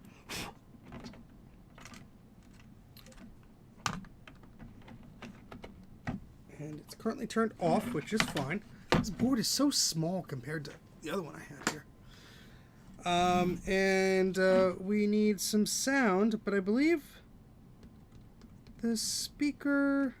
Yeah, the speaker's just... I think the speaker on this is just resting on something. Well, that's the fan. Yeah, I think the... Is that for... I haven't opened my 2SI in a while. But I think the speaker just rests on there. There's not really like a port for the speaker to plug into, but I could just use headphones and see. There's also a bit of a crusty bit here I want to sort of wipe away if I can. There we go. Hopefully that got it.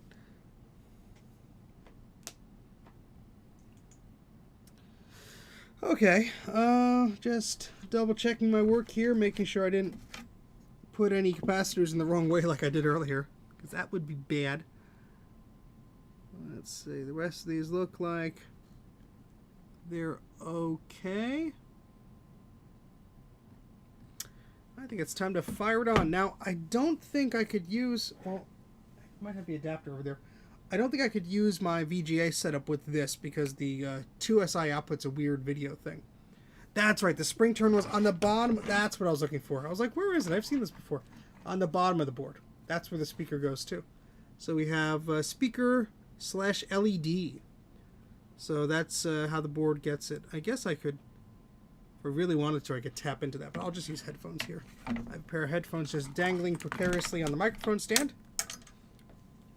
And now I have to remember which is sound out and which is sound in. I'm going to Google Macintosh IIsi back to see the ports here, and that will make it easy for me to remember. Where's my cursor? There it is. Yeah, so the sound out is the one next to the serial port. So that's the one not next to the power port. So we're going to plug that in there. Thank you, Colin, for jogging my memory on that. This hot air gun's in the way. Sorry about that. I want you to see the board, not my fat gut. But you know what? We'll have to go to the above view. You'll see my horrible, messy desk. Hi. Hey, Joe. How's it going?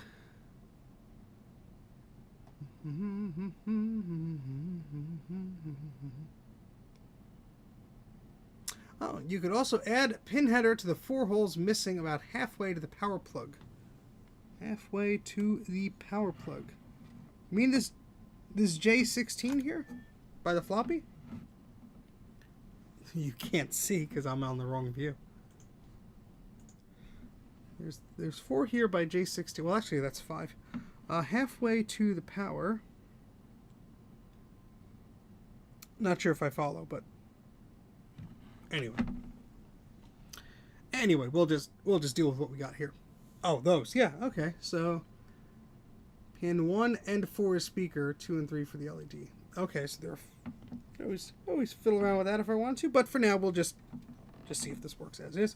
I'm going to plug a floppy MU into it because there's no LED on this, but the floppy MU thingamajig will give us some light and activity if there's power. Or it'll fry the poor thing, and I'll be out of luck, huh? 1 and 5 of the speakers. Okay, that's good to know.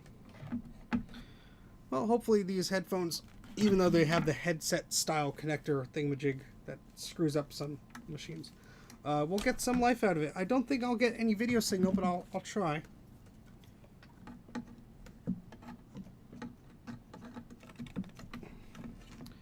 And we'll see if this wants to work. It's a bit of a precarious situation here. Don't have the fancy zoom of Bruce's camera, but we'll see if this works. 3, 2, 1. Turned on and then off. And I hear the speaker popping.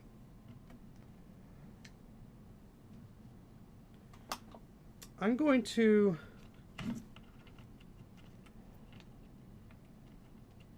maybe this power connector is a little, it looks like it's very stuffed, like stuffy. So I'm going to grab a keyboard instead, because maybe that needs to be lubricated or something. Mr.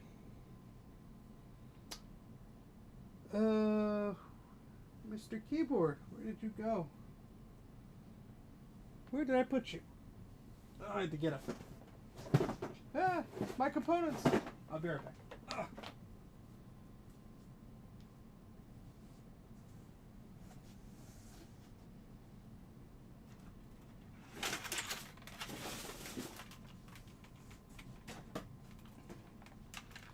Here's the keyboard.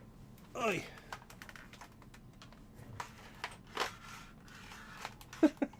This keyboard I wrote, most keys don't work.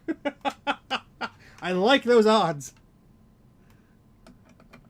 Let's see if the power key works. It does, but everything comes on and shuts off, which is probably not a good sign. Floppy MU gets power. Does this need a PRAM battery to be happy? I forget, to be honest. I do have one of those placebos here, but I mean, it is attempting to turn on. There could be a dead short, I suppose.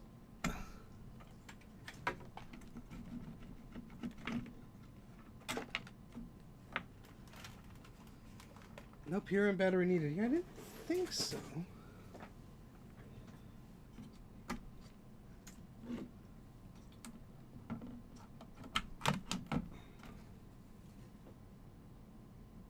I mean, this board is awfully dirty looking, so let's scrub more. I don't know, so maybe something's touching something it shouldn't. Sounds like a short to me, yeah. I'm going to take a look at these caps under the microscope as well, just to make sure I didn't bridge anything I shouldn't. But there's a lot of grime and crud on this board.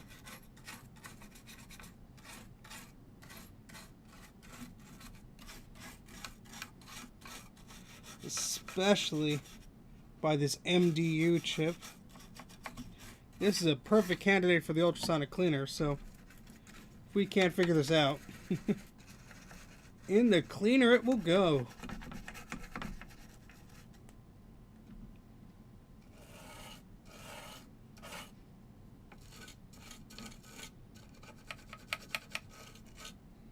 Yes, make sure the power supply is turned off there.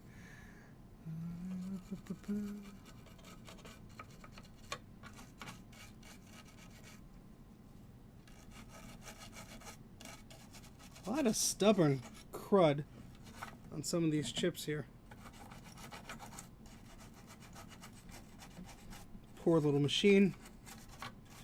You've seen far better days, I know. I know. We'll try and get you working. We'll try.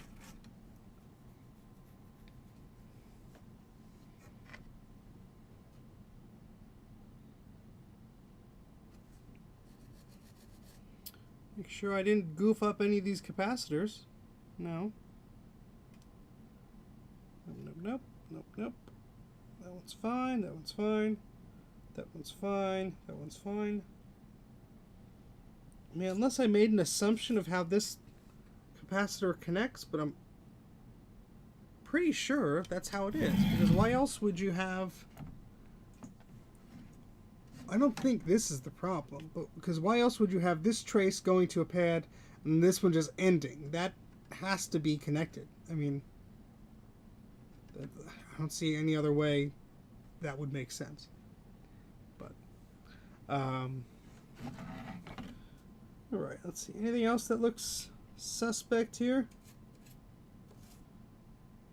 I don't think the axial caps would be causing a short if they were not, you know, in their best condition, but I guess you never know.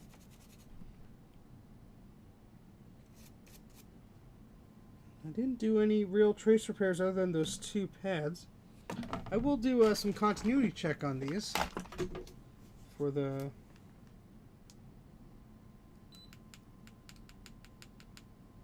heck of it here. This multimeter battery is getting a bit low.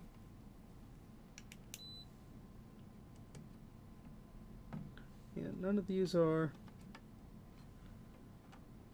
I mean, sometimes the caps will have continuity from front to back, but usually they won't.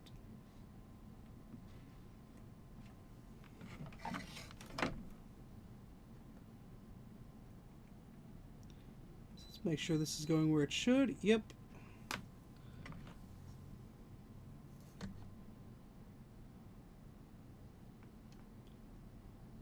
Just trying to see if I could spot anything that would be touching something it shouldn't.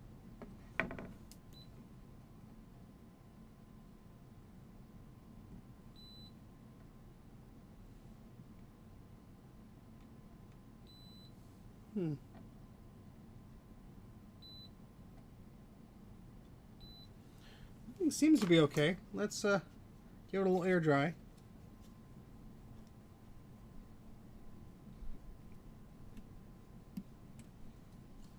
Alright, let's see if anything different happens, huh? Just gonna plug in the power this time and the headphones. Not gonna do the floppy MU. Maybe it's drawing too much. I have no clue. Let's just see. 3, 2, 1. Same exact thing. Huh. That's a head scratcher, huh?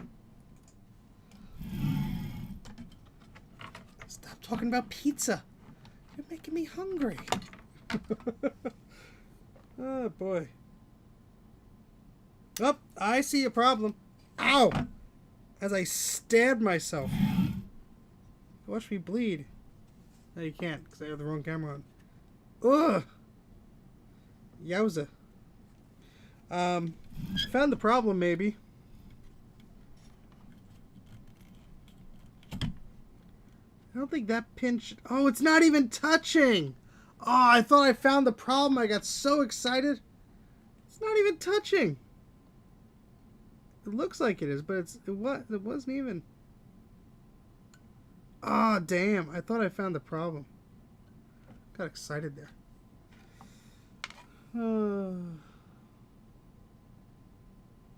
But I am going to just take a look around with the microscope, see if I find any pins that are doing some weird touching or something or other, playing footsies with each other.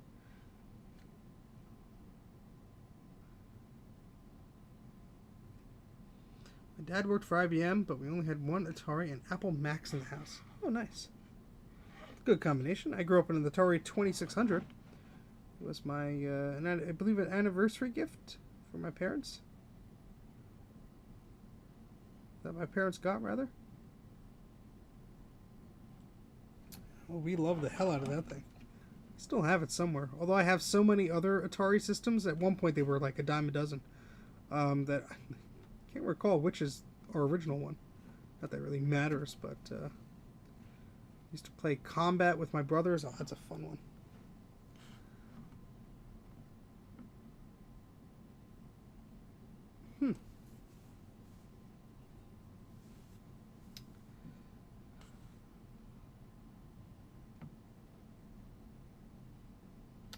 This is a bit perplexing. Let's check the power connector on the bottom. Make sure we don't have any cracked solder joints or something weird like that. Up. It's kind of discolored, but I wouldn't call it cracked.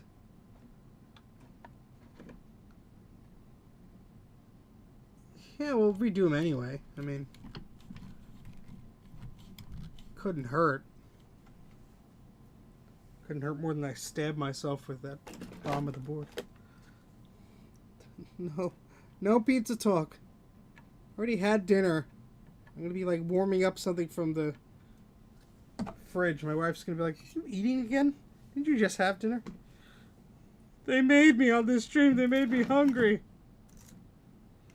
I would not say no to a pizza right now. But that's the most of the case with pizza. Remember when we used to order stuff for like an old office I was in? Like, yeah, well, we'll just get 1 or 2 pizzas. And I'm like, are you kidding? It's going to be like 3 o'clock. You're going to order pizza and everyone's going to be like, yeah, I can go for some pizza. Never had a problem with leftover pizza. And the few times we did have leftover pizza, you brought it down to the IT guys that were like there 24/7. They would eat anything. Like rabid animals. Like, hey, you guys want food? Joink. They'll take it.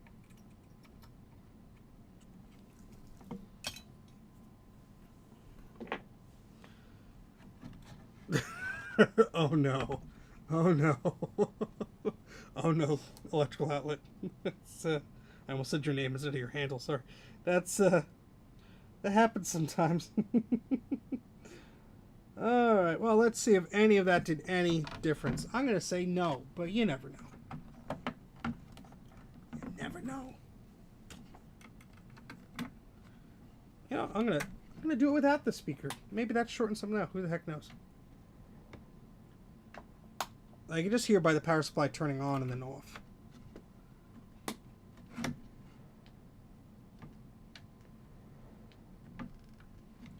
Try again with the keyboard just in case this like the power button is weird. I don't know.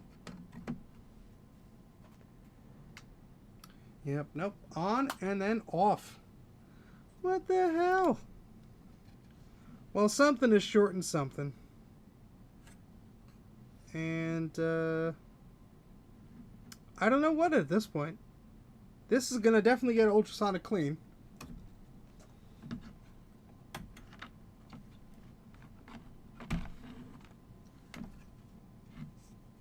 But did someone like have a go at these already?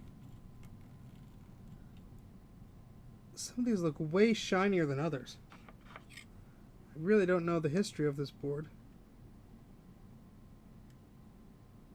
But it almost looks like someone reflowed some of these.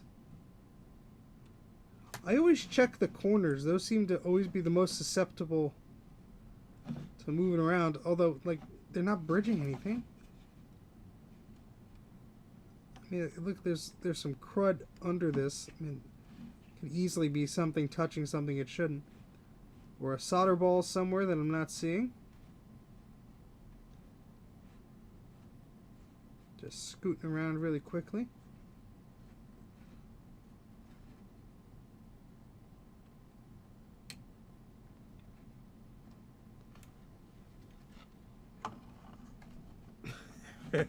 No, most of the computers draw blood for me, so they quadro multiple times.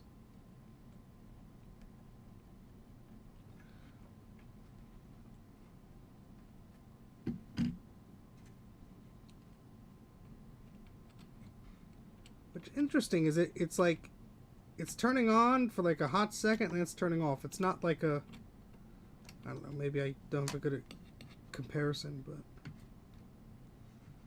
I guess some of the old tantalums that were already on the board could have, like, shorted. So that's always a possibility.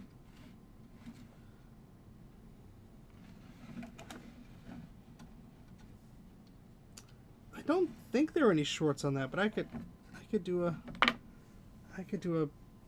test there. Oh gosh, I forget the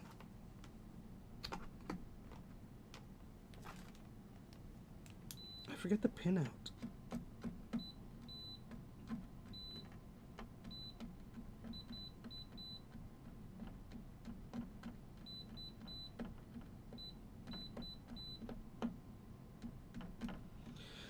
I had it written down.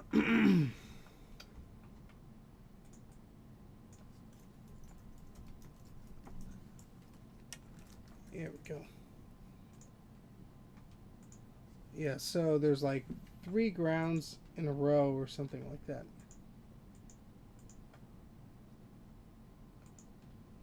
Oh, you have to be logged in to view this image. You log in. Not logging in. Just want to view a damn pinout.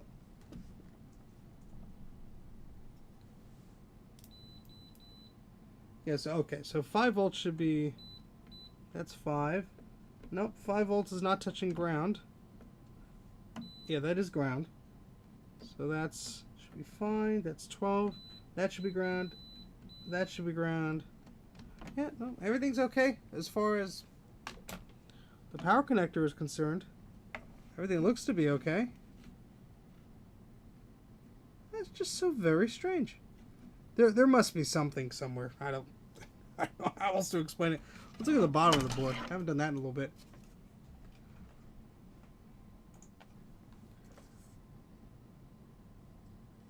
Bottom of the board is looking pretty darn clean.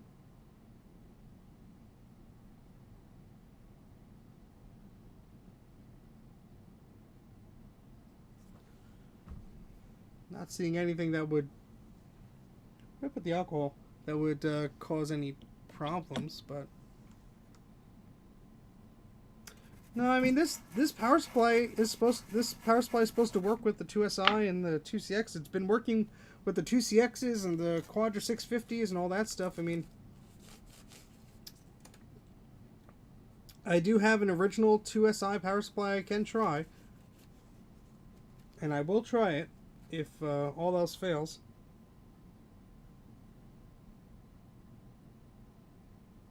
Because it is very curious that there seems to be a short somewhere.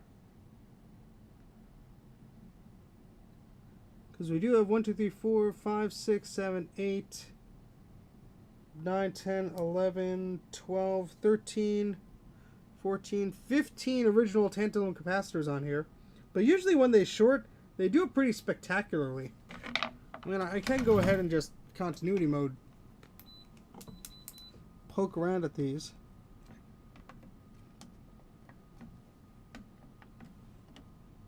See if any are reading that they are connected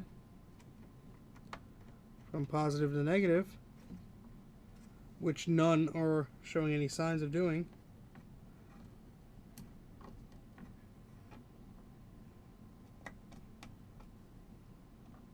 No. At least in my crude testing, it's okay. Let me just try taking out the memory.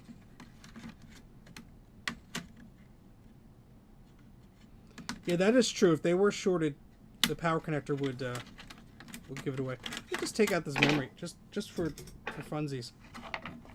See if if it doesn't like it. I mean, it doesn't make any sense to me, but stranger things have happened, folks.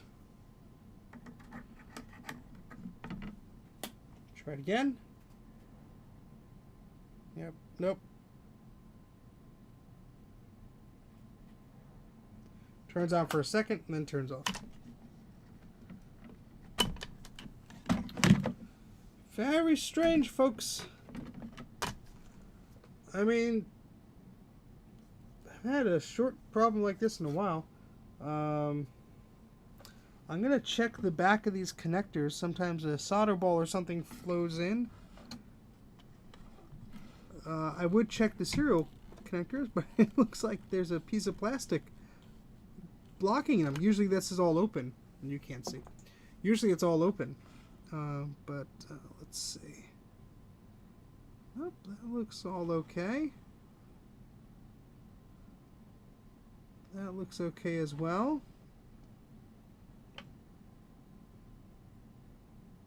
That looks all good.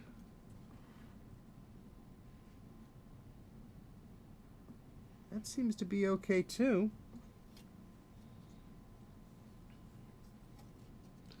Dropping a screwdriver inside of a computer is just part of working on it. It's just how it is. Yeah, this is perplexing, to say the least. Huh. Any bright ideas? Because I'm out. I've lost too many brain cells today trying to fix problematic computers. Yeah, I don't see any solder balls to my naked eye here, through the microscope at least. I'm gonna recheck all of my work. That's going there, that's going there, that's a positive. Positive, positive, positive. It's going there, it's going there. I don't see where any of these could have shorted. Bring out the multimeter here. Yeah, I did probe the power connector. Nothing from ground or 12 or anything like that seemed to be problematic. That's my confusing part. Unless there's something wrong with the startup circuitry.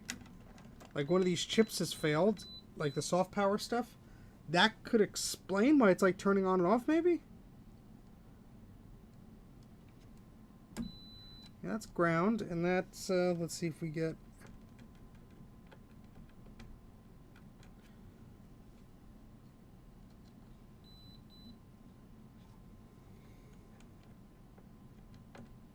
Yeah, that's ground. Yeah, because if I look at the pin out here...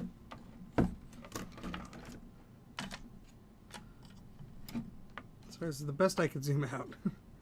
Look at the pin out here. This top one is ground, and so are these two. So if I'm at ground, I don't get any continuity to the 3 5 volts that are here. There's a plus 12 here. There's also a negative 12 here. Then there's like the 5 volt standby here, and like the and this is another ground here. Got my multimeter shut off, but yeah, that's weird. I'm gonna grab the the 2SI power supply that's in my Apple set-top box. Let's see if it does the same thing with the original power supply.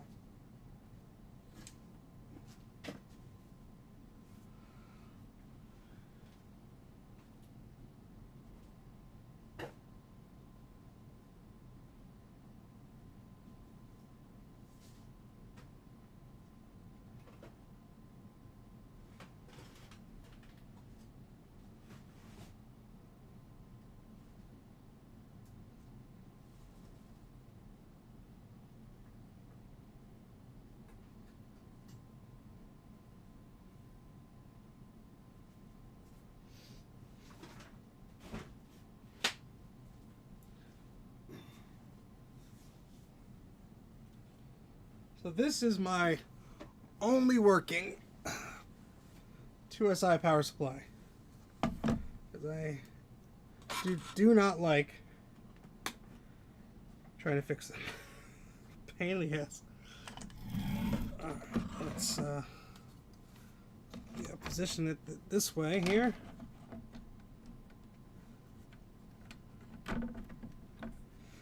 And we got to put something under it. Otherwise the metal's going to touch some more metal. That should be okay. It's a bit precarious here with the power cable hanging off here. But what can you do?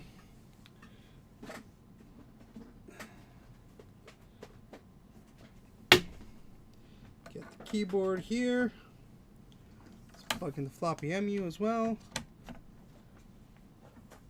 And let's plug the speaker in. I have this on a power strip. See if it works. 3, 2, well, switch the views. 3, 2, 1. Okay, it works. Huh. It chimed. Okay. So this adapter doesn't work with the 2SI, at least this 2SI.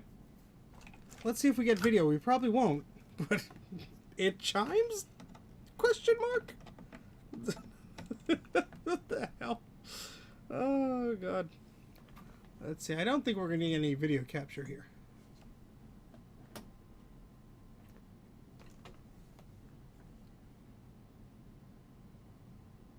No chime that time. Yeah, I don't think we're going to get video on...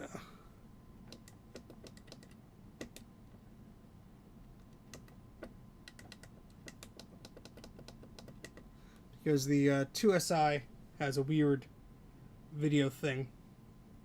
Let's turn this off.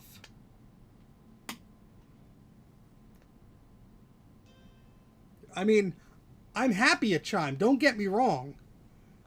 Oh, we have a cursor. How about that? We have some lines too.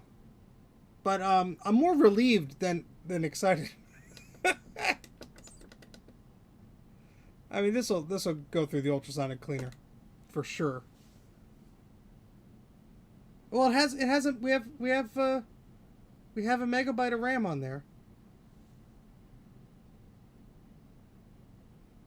But we got a Happy Mac. We're booting. Oh, we need more memory. So let's shove more memory on the board here. It does need sync on green. But I think my scaler is a bit happier than usual. Maybe it's the little DB15 or DA15, whatever it is. Pinstripes back in fashion.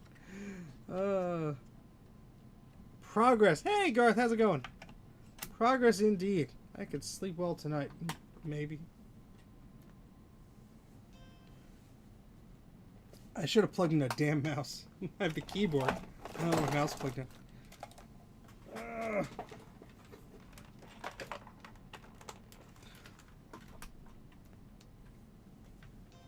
Alright. So, yay! Don't jinx it, Mike.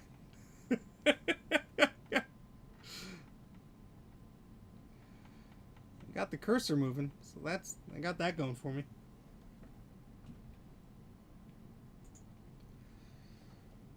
Oh yeah, we gotta boot off something.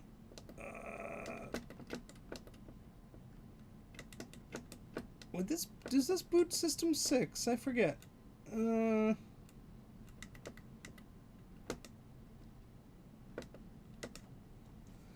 find out. Who needs the 8th bit anyway? Alright, so I'm booting the Snooper emergency disk here.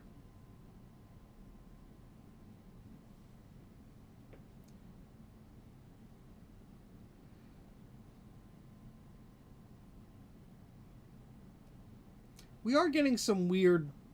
Yeah, but with the... Whoa. Power supply made a noise. I'm going to turn this off for now. I'm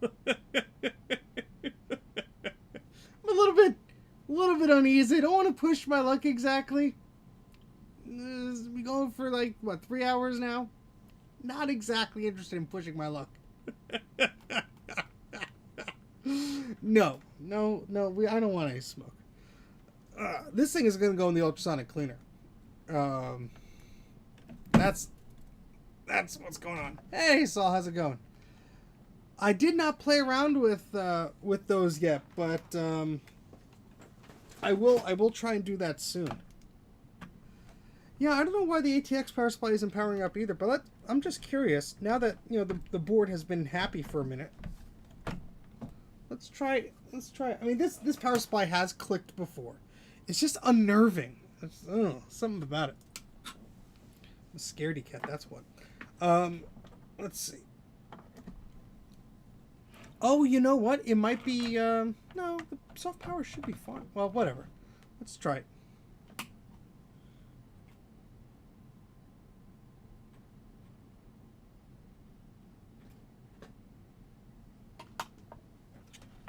Why isn't it working? Now it's not doing anything. I have the right power cord plugged in. Is one of these power cables loose?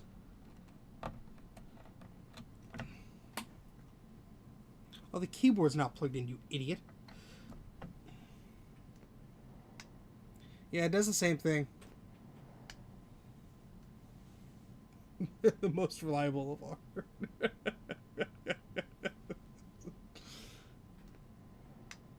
Yeah.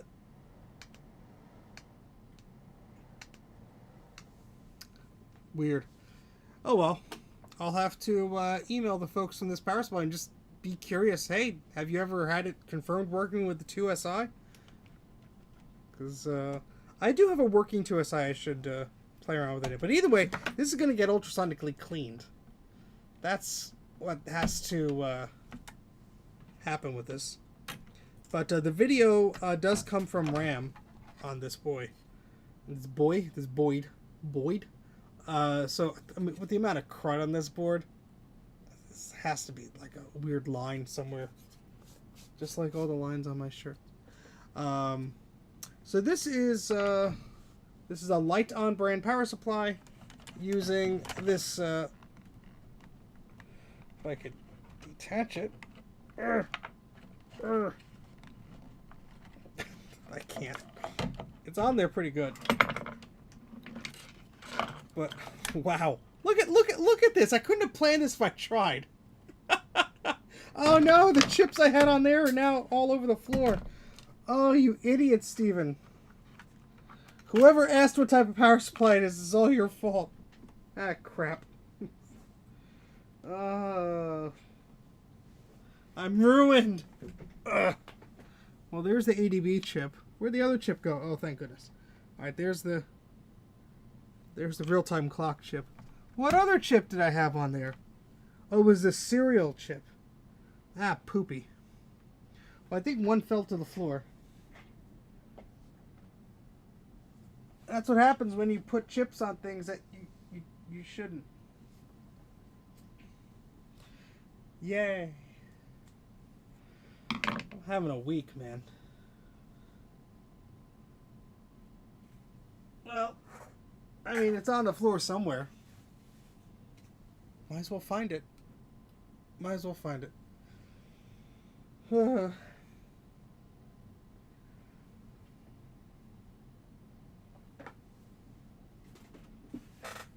You'd be surprised how far these things bounce when you don't want them to go anywhere. Really? That's the brightest this flashlight goes? There we go. I gotta pump that up. Oh, there it is. Yay, I found it. Alright, we're not doing that again. I'm putting all of these in a Ziploc bag. I don't wanna lose these. This is the 3-hour part of the stream where Steve looks for something he had 5 seconds ago. There we go. Alright. Anyway, what I was trying to do is show off this little adapter, which apparently is not happy with this particular 2SI. And I do have another 2SI that I could wrangle out, and we'll test it on that another day, because I have no idea where the hell that is. Oh, goodness, goodness, goodness, goodness.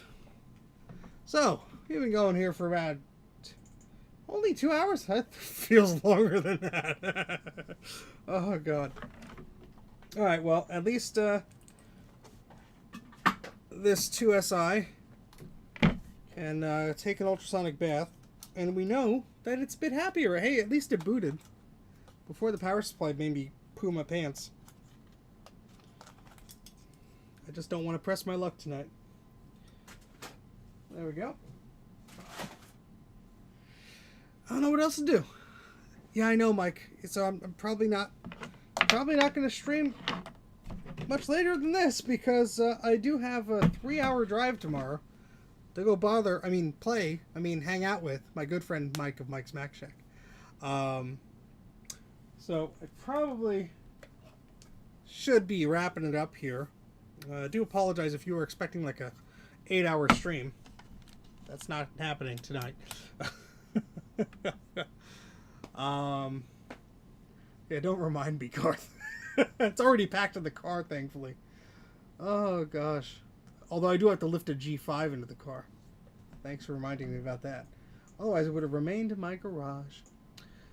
Anywho, hope everyone had a good night. Thank you for tuning in. I don't know when I'm going to stream again, because I was off for a week from work, so I'm pretty sure this coming week is going to be a pain in the butt as far as like catching up goes.